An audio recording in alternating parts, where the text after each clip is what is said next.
اور مغربی زوال کی علامت کے طور پر دیکھتے ہیں۔ ایرانی ٹیلی ویژن شوز میں صرف ولن کو نیکٹائی پہنے دکھایا جاتا ہے۔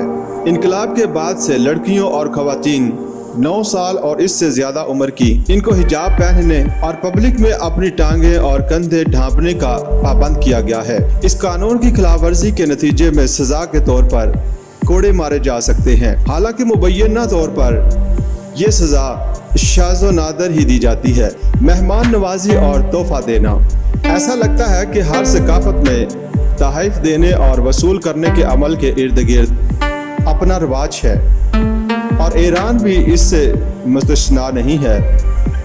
ایران میں بہت سے مختلف مواقع پر تحائف دیے جاتے ہیں، جیسے کہ جب مہمان کسی دوست کے گھر آتے ہیں یا جب کوئی دوست سفر سے واپس آتا ہے۔ آداب میں تحفہ کو خوبصورتی سے لپیٹنا بھی شامل ہے۔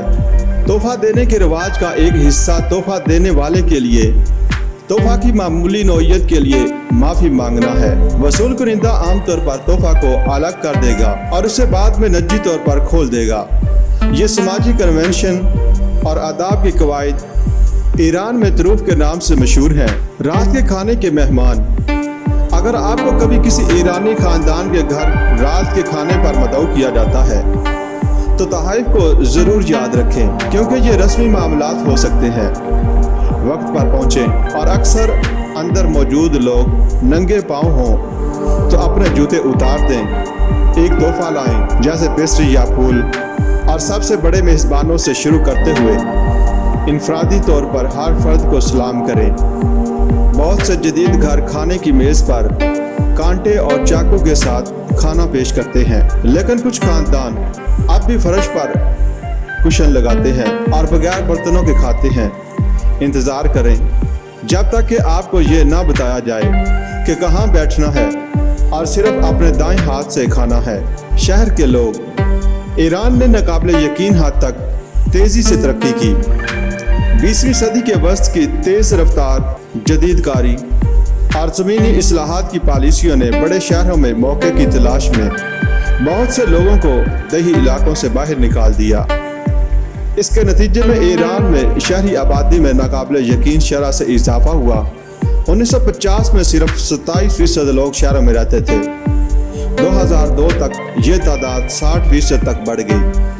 اس کو 80 کی دہائی میں ایران کے بیبی بوم کے ساتھ جوڑیں اور چیزیں تھوڑی سی بھیڑ لگنے لگیں۔ اس وقت تہران دنیا کا 16واں سب سے زیادہ گنجان آباد شہر ہے۔ ماہرین کا اندازہ ہے کہ 2030 تک ایران کی 80% آبادی شہروں میں رہنے والی ہوگی۔ کم عمری کی شادی، ایران میں شادی کی کم از کم عمر دہائیوں کے دوران کئی بار تبدیل ہوئی۔ 1975 میں شادی کی قانونی کم از کم عمر خواتین کے لیے 18 سال اور مردوں کے لیے 20 سال کر دی گئی۔ 1979 کے انقلاب کے بعد اس قانون کو منسوخ کر دیا گیا اور لڑکیوں کی شادی کی کم از کم عمر نصف کر دی گئی۔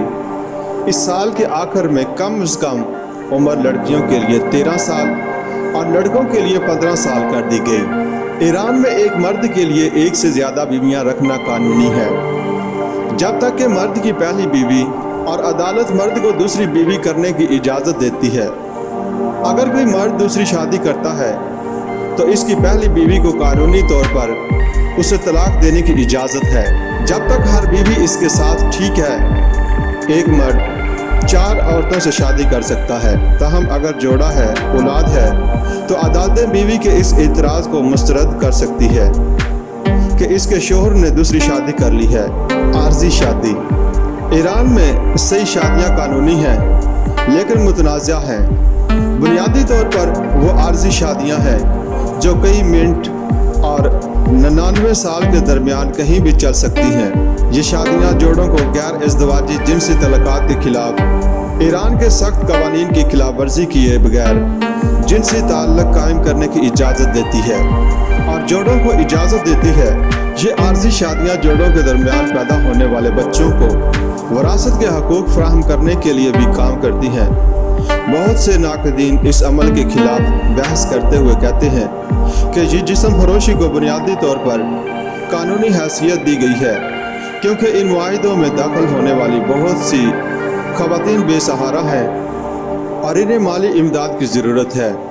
اس کے بعد اگر بات کریں 2013 تک دنیا کی ٹاپ 500 ویب سائٹس میں سے تقریباً نصف ایران میں بلاک کر دی گئی۔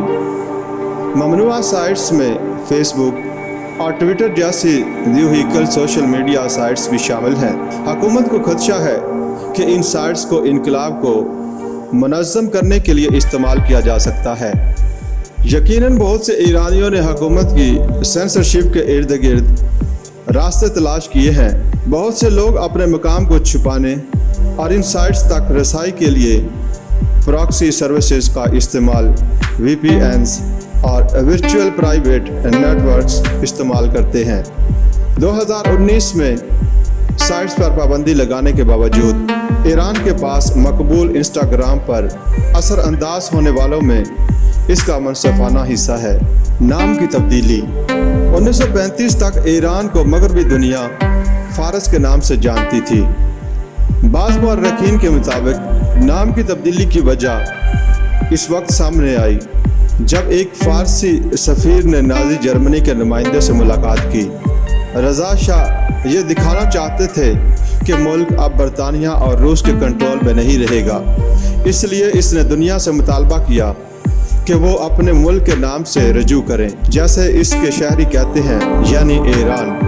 بہت سے مورخین کا دعویٰ ہے کہ لفظ ایران اسی لاطینی سے آیا ہے جس کی اصطلاح آرین ہے، اور یہ کہ نیا نام نسلی اہمیت رکھتا ہے۔